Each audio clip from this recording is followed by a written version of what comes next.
del equipo asistencial del Centro Sociosanitario El Carmen.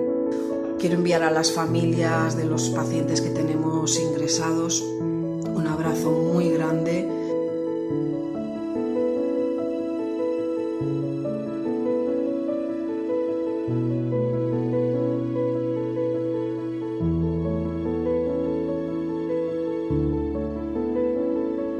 Quiero agradecerles la comprensión que están teniendo con nosotros por todo el tema de restricción de visitas,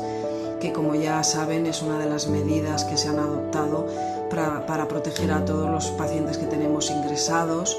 del contagio del coronavirus, porque son una población muy vulnerable, muy frágil y ha sido muy duro tomar estas medidas.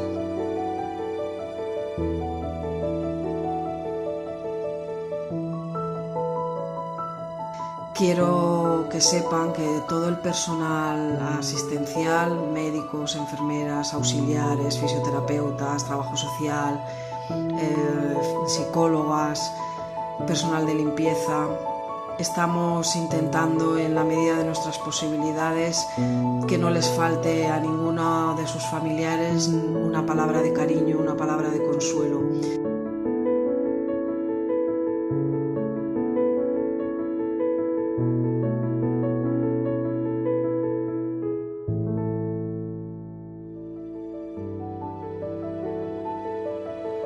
Porque sé que estos días están siendo muy duros para todos ustedes,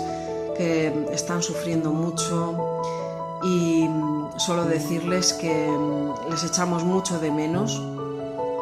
que la familia para nosotros aquí en el centro son un pilar importantísimo de apoyo y de compañía para todos los usuarios que tenemos ingresados,